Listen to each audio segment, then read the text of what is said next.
This is Chicago's Morning Answer with Dan Proft and Amy Jacobson on AM 560. The Answer.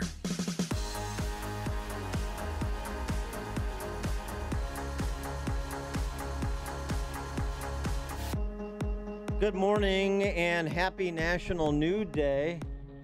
I noticed. National Nude Day. I'm dressed accordingly. Must be a little cold in here. Well, I like the I socks just went and swimming. sandals. Yeah. Mm-hmm. Yeah. Just got out of the pool. Okay. All right. Come on. It is National Nude Day. It is National Nude Day. That's a real thing. And so, act in accordance in your life today. Every half an hour, I will remove an article of clothing. But if you're going into work today, please tell John Cass in advance of getting there not to participate. Nobody wants to see that. You know, have you ever seen the naked bike ride? The naked Chicago bike ride? It's so absurd. It's gross. I mean, all cliches are true. The naked beach, the naked bike ride. It's all the people you don't want to see naked. This person was a very well-reasoned naked person. You can be naked and well-reasoned, but it's just not attractive. I actually find it to be sort of a confidence booster to watch the naked bike ride because you're right. You feel like, you see a lot of different shapes and sizes and dimples. And they're all God's children. I know. Brave people willing to. Is it brave? Is that what it is? Well, I think it takes a certain amount of courageousness, perhaps lack of self-awareness to ride a bike through the streets. Shamelessness? Is that another adjective that could be used? It'd be ouch. I just always think, ow, your body ow, parts. my eyes. Your body parts. Have you ever seen a grown man naked? No. Actually, I have actually in, health clubs and stuff. Also something you don't want to see. Right. Avert your eyes. Avert your eyes. I can't, have modesty, especially kind of, I understand when you reach my age, you don't care anymore. You don't care what people think. You'll, bend from the waist in the men's locker room to pick up the towel. I get it.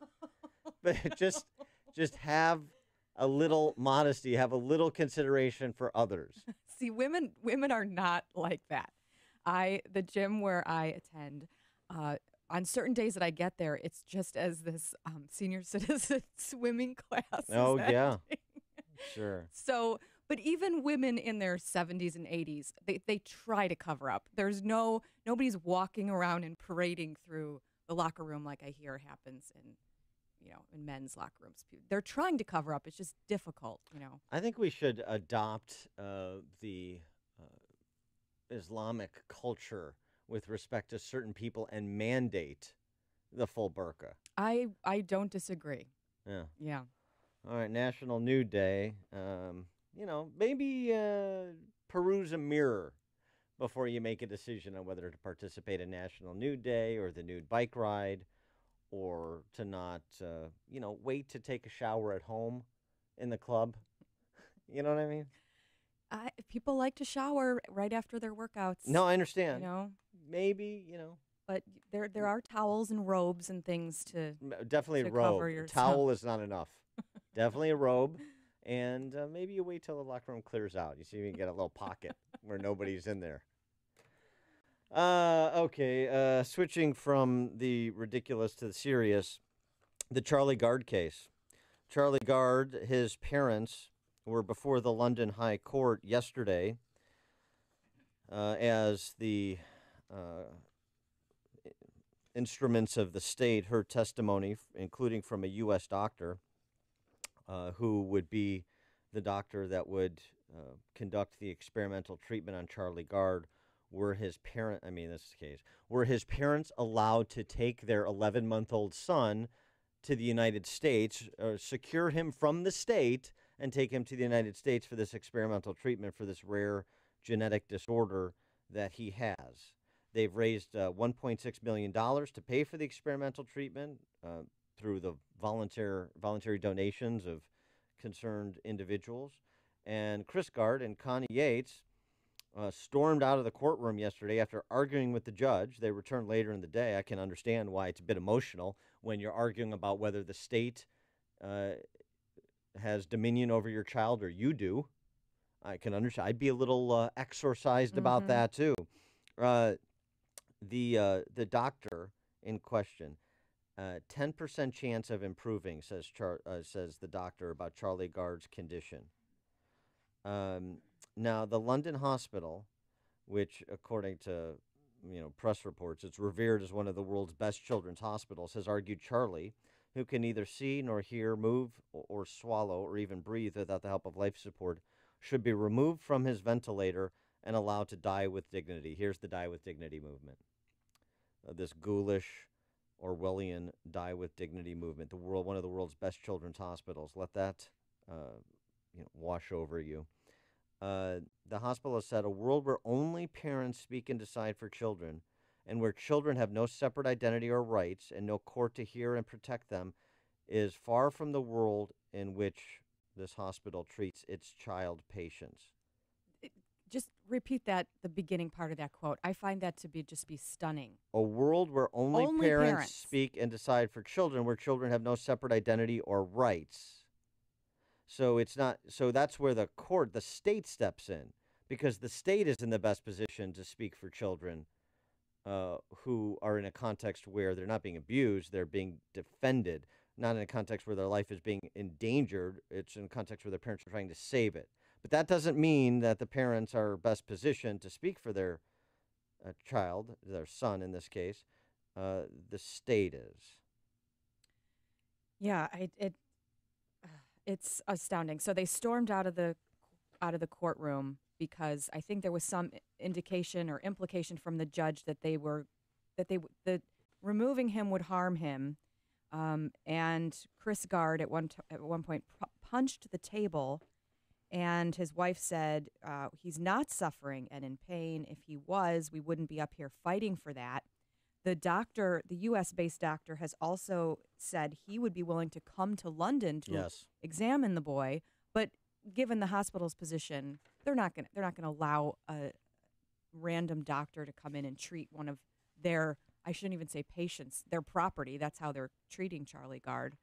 It's really just a remarkable story about how single-payer systems and questions that should be asked, and John Cass raises this in his column, questions we should be asking supporters of single-payer. Is this baby and his struggle and the state's authority over the parent's right to want to take him off of these machines and possibly get him and save his life, and yet they are trumped by the government. It's unreal. Yeah, Cass's question is, where are the cameras and microphone being put in the faces of Comrade Bernie and all the Democrats who want single payer through the front door after they've attempted to impose single payer through the back door with Obamacare? What about this?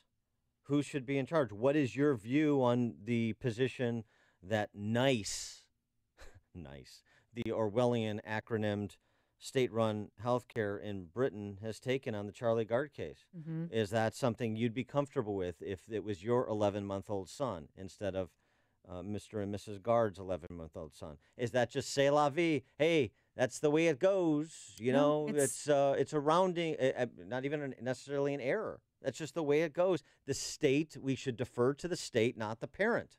Right. It's a statute or a law under the British National Health Service, which stipulates that doctors and hospitals have to give permission to release people. They are the arbiter of that. Don't. It's a national health service. NICE, the National Institute for Health and Care Excellence. Mm-hmm. NICE. Right. That's what it is. And there's a corollary to the question that Cass asks. Where are Republicans to raise this specter? Because the Democrats and the left believe through the government we can create heaven on earth. We can create a world without consequences. We can create a world without illness and death and responsibility. So they are quick to point out the failures or the challenges of people in a market setting who interact and make arrangements through persuasion and in a mutually beneficial context? And what about people that can't do this, or people that can't do that, or people that can't afford this, or people that can't afford that? They're quick to say, well, that's where the government needs to come in. This just seems to me an opportunity for a bit of instruction and dialogue in this country about where this goes when you say that it is the government that shall decide the fate of your life as well as the lives of your children, and the parents are really secondary in the conversation. I don't see Republicans. I mean, I know we've had a couple of Republican congressmen introduce legislation to make Charlie Gard a legal permanent resident if the court releases him to his children in England so he could come here for treatment, if that would even be necessary. But that's not really what I'm talking about. I'm talking about the larger philosophical conversation about government-directed society, particularly when it comes to something like existential health care decisions. Where is that conversation? Where are Republicans, conservatives, free market types stepping up? I understand Rand Paul wants to push the debate right, or really in the direction of free minds and free markets as it pertains to Obamacare, but he's in the weeds of the legislation rather than talking about Charlie Gard as a human example of the fears that we have and that you, American people, should have about where this goes when you give government the kind of power over the lives of others such they intervene between parent and child, which, oh, by the way, is the story of government from its inception. Government is always trying to get between parents and their children because family is the great bulwark against central planning. I know you hear the conversations all the time. The first thing totalitarian regimes did in the 20th century is take away people's guns. Yes, but that's just a example of the larger philosophical position of government trying to intervene in the family. That's government's play, and it's happening in the Gard case, and conservatives should be pointing it out. I mean, the hospital. So this baby, I don't know if you read much about his history, but he was born perfectly healthy. At about 2 months old, he started to decline. His parents realized after some testing they both carry this faulty gene, and so at 8 weeks old, he was admitted to the hospital, and they haven't left since. I mean, it's almost like an imprisonment. It's crazy to me that you could bring your child to the hospital and then never be able to let him go. The hospital wants to disconnect him because they think that is the moral. Die with that is the more. I mean, it's 312-642-5600 turnkey.pro answer line, 64636DA turnkey.pro text line. If a doctor who's an expert in this area told you that your 11-month-old son had a 10% chance to have his condition improved, if you tried this experimental procedure, which you now have the money to pursue, would you do it? Or would you allow the state to say, no, I'm sorry, it's time that Charlie die with dignity?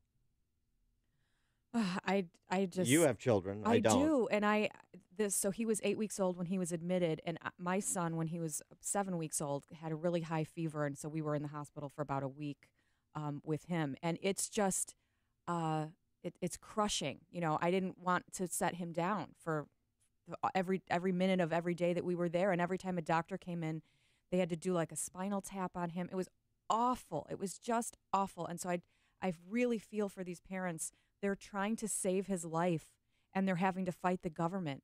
And they're still doing it, despite all of this publicity, despite the fundraising. He's got a website up.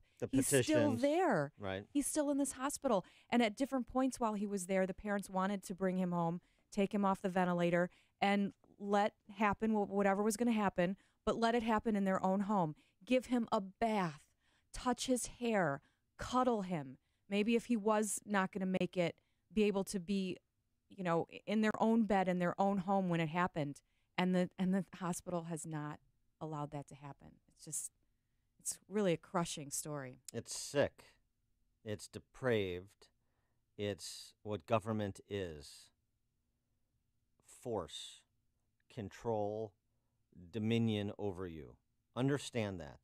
Stop with this idea that government, which is just private individuals elevated to public status, elevated is the problem, that they are superhumans with third eye insight that you or some other doctor who practices and privately doesn't have. You think I mean, and I understand doctors are going to have different views on this, but the doctor who says 10% chance I'll come here and treat him, he knows more or less about this than the assembled panels, the death panels of the British system. Based on what? Because they have the imprimatur of government? I mean, you want to go down this road? Let's talk about it. Oh, by the way, here's something closer to home. You know, government, the great protector of the children. Right? The great protector who took this family to court. That's why this all kind of bubbled to the surface now, because this in April was this court date. Took the parents to court to get permission to turn off the baby's ventilator. Right. And now the parents want to take their kid to the U.S. for this experimental treatment, and they're saying, no, you can't. And they're saying, no, you can't. And his condition is deteriorating. No, you can't. Of course. I mean, there's an opportunity cost to this. Had they been able to intervene and get help sooner and raise money sooner and get him treatment sooner, maybe he wouldn't be deteriorating as quickly as he is. But we're running out of time here. And what is it? What is this about? This isn't for them. For the parents, it's about their 11-month-old son. For the state, it's about the state. It's about the system. And if we let the Gard parents take Charlie to the U.S. or get experimental treatment outside of this Rube Goldberg scheme that we've created, then, we've set a precedent. Then what happens when the next case that we didn't predict comes to bear? And the next parent who wants to take their kid outside the system? It is protect the system at your expense, not for your benefit. Does that resonate? Is this getting through? And here, a little closer to home, just on the other side of this, the protector of the children. We know how great a job DCFS does protecting children in Illinois. How about Cook County State's Attorney Kim Foxx? Protecting the children. Imposing consequences for bad parents. How about abusive parents? How about imposing consequences for murderous parents? Detectives say mother Nikki Kelly told them she killed her own baby boy because she had, quote, reached her breaking point. I just didn't want him anymore. So she dropped him out the window. 2-year-old boy, Kiem, was dropped out of a window and killed. I'm sorry. Her child also, ironically, 11-month-old.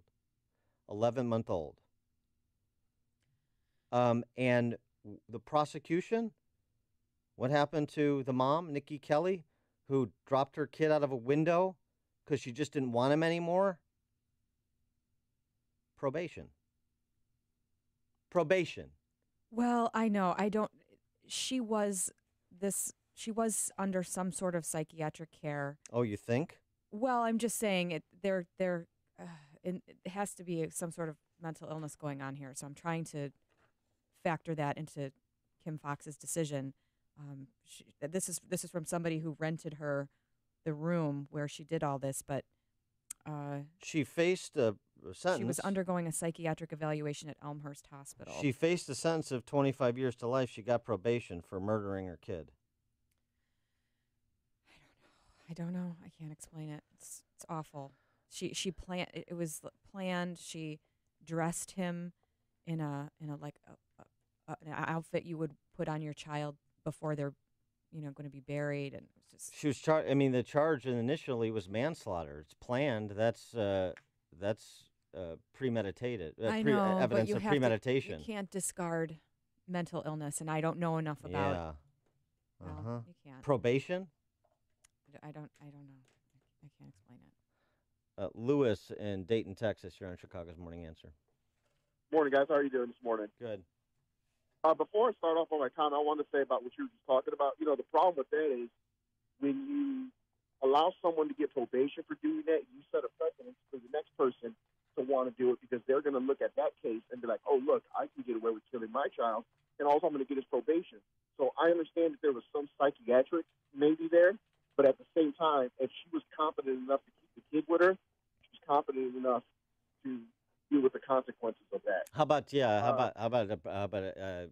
essentially being relegated if that's true and if it rises to the level of credible, then a psychiatric hospital in perpetuity, John Hinckley Jr. style. Yeah, probation. Let her keep it. Yeah, I agree with you totally. As far as what my comment goes to, my son was in the hospital for truncus arteriosus. He was born with it at 6 days old. He had open heart surgery, and he was in the hospital for about 5 months, and he continued to have 3 more open heart surgeries. So as far as the family over in England, what they're going through, I totally understand. It's difficult to be there. Thank God for me being in America that the doctors, they didn't do nothing without my permission. He actually had a cow artery put into his heart because he was missing an artery, so they put a cow donor. But everything that they did, we were informed every step of the way. They didn't, do nothing without, our permission or our say. So they even wanted to know what did they think. They gave us, about 10 or 12 different ulterior things that we could have done besides surgery or tried this or tried that to wait. But, thank God, we live in a country here where they give you the opportunity to have a say-so in your life's child. I mean, I could not imagine what those parents are going through right now. Thanks for sharing that story, Lewis. I'm glad your son's okay. Appreciate that. Appreciate the call. By the way, did you ever see the movie with Jamie Foxx and Gerard Butler, Law Abiding Citizen? No. If I was Charlie Gard's parent, I would be in the Gerard Butler role in real life. And if people have seen Law Abiding Citizen, they know what I'm saying. And if people haven't, you can check out Law Abiding Citizen. I think I have a pretty good idea what you're insinuating. Patty on the Northwest Side. Good morning. Thanks so much for taking my call. Thank you so much for staying on top of the story. It is horrific. And as a parent, when I sit and I think about it, and Christy, you said it so perfectly, they are using the child as property. They don't see that this, as a parent, we're rational people, but when your child is ill, you live for your child. When my son was in the hospital, he had allergic reaction, and when it's your first time, and as a parent, you live for that child, and I can't imagine. And it is disgusting that even as society, we're not even debating that, seeing that they're using the child as property. And you look at, like, when I was on hold, I was thinking about, like, Jehovah's Witnesses, how when they're sick, they don't do blood transfusions and whatnot. And now you look at it, as parents, you're trying to do the best for your child. Take your child to the hospital, and look what it's done to them. They can't even take the kid home to die with dignity. I know. Thanks for the call, Patty. Connect with Dan